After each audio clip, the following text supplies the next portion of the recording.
Welcome to the channel. I'm Eric, call sign N1JUR. Today, I'm going to dive into a topic I've been getting a lot of comments and feedback from you guys on.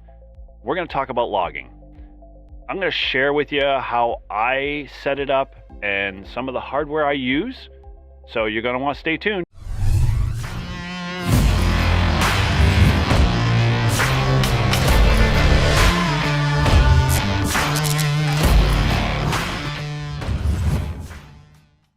Kind of level set here.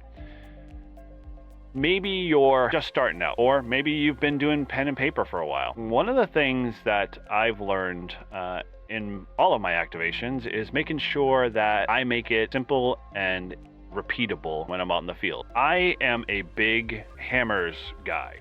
My setup, I have a very unique one that I'm going to share with you in a second, but HaMRS is a big core component to that.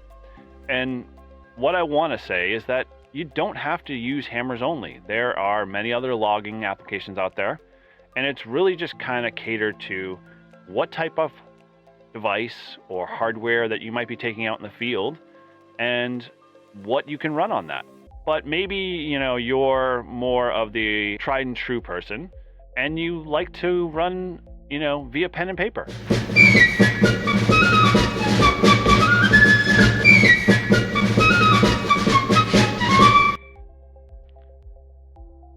And yes, that was an actual photo of a friend out in a park activation, sharpening his quill, getting ready to make that first contact.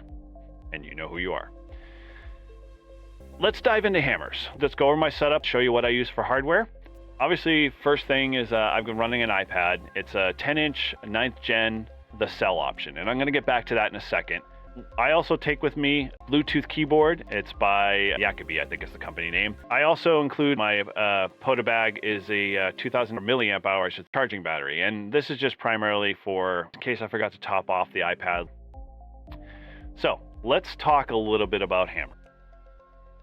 So let's head over to my tablet, and with my tablet, I'm going to walk you through a couple of things in here. This is, again, not a video on how to use HaMRS, really how I have it set up, share some of the features and functionality that you can adopt into your own setup. So with every HaMRS setup, go into settings. You want to make sure your settings windows are tweaked so you can easily get into the app, get set up, and get going. I, by default, because again, I had mentioned earlier, this is a cellular laptop, and when I do have cell access, I strongly suggest if you can get a tablet with cell built into it, that you will save yourself the headache of having to set up a separate hotspot. In HaMRS, I always turn on the live call lookups. I make sure all notifications are on so I know it's working, and it's helpful to know what parks or contact QSO details, and I use QRZ, get the lookups done. The other thing I do, and then I highly recommend, is setting up a separate profile. Now, profiles are great for a couple of different reasons. If I'm actually activating our club call, I can set up the properties and configure the QRZ information and everything else for that specific profile, and everything will stay the same. So when you create a new log, that profile information will copy into the log. And it's, again, as simple as just managing your profile. You can go in and edit an existing one. You can save it, and then it's a matter of just when you're switching between both, you just select one over the other, and the profile data will automatically copy into the log.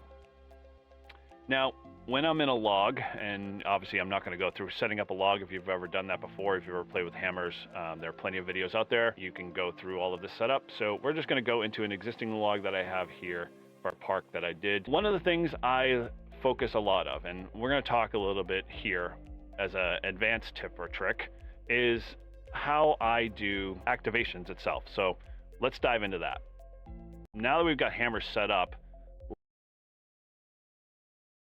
one of the things that I'm going to show you is how to leverage POTA spots to your advantage, both in figuring out where you need to activate and a very quick way to kind of get warmed up. Let's talk about the POTA spots page. I set a couple of filters that I think are pretty important. And so let's go over to the iPad here real quick and look at the POTA spots tab. So what I do is I just change a couple of the features here. I go from the default tables to cards. I turn off QRT, turn off logging. If I was on the 20 meter band, I'm just going to set some of the field, filter out only the things I want to see based off of obviously what band I tune for when I'm in the field. I also like to set the time from spot time to frequency. And here's this tip. When you do that, it's going to sort your frequency list from lowest frequency all the way up to the top part of the 20-meter band or whatever band you're on. When you're going through this list as a park activator, you start at the top or start at the bottom of the frequency and work all the way up to the top. And as you spin the dial, you can work each of these parks. And again, these could be twofers, these could be multiple parks. We all know you make park-to-park contacts. Park-to-parks usually get precedence by a lot of other activators when they're activating. What I do is I go start from the bottom and I work all the way through the list. And as I work the park-to-parks, I keep getting the contacts. And 9 times out of 10, when I do that, I can easily activate the park just alone on park-to-park. One thing, and here's another tip, is that as you're working through the list, 9 times out of 10, you might run into a park that they're doing last call. Now you've got an open frequency that you can park yourself right on. I'll make a mental note where that last park to park contact was that was going to be closing down because last call. Go back to that frequency and see if it's available. 9 times out of 10, it is. Another tip that I use heavily is that what I'll do is I'll turn off filtering logging. So all of my frequencies will come back to the list. What I'll do is I'll do a quick scan through this list and I can kind of see visually, hey, where can I activate? Scan through is that you'll look at all the frequencies and say, hey, I might have, availability between 280 or 283 and 290 and let's spin the dial and see if there's any activity there. If you have a waterfall, that obviously makes it much easier for you to be able to, pinpoint stuff. But if you're running on an 891 or a radio that doesn't have a waterfall, that's a good alternative.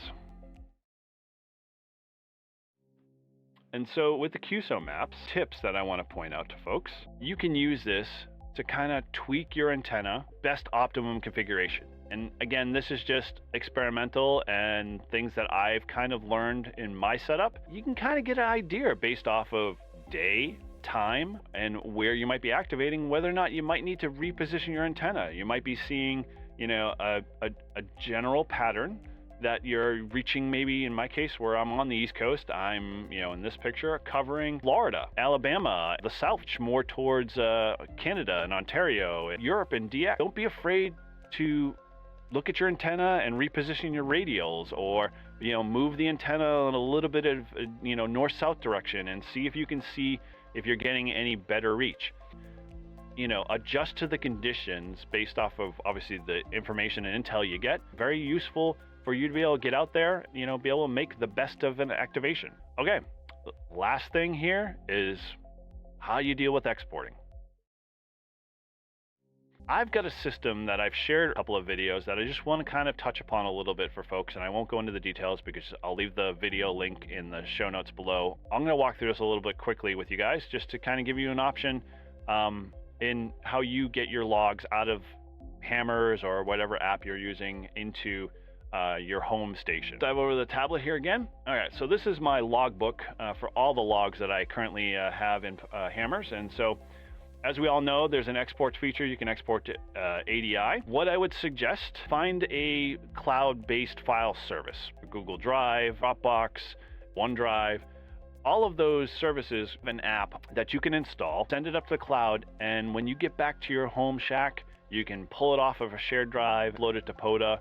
What I do is I import Dropbox, the file, as long as you got a cell connection again, you can upload that file, and now I know when I get back to my desk at the home shack that my file is currently there and it's waiting for me to do the upload to the POTA app.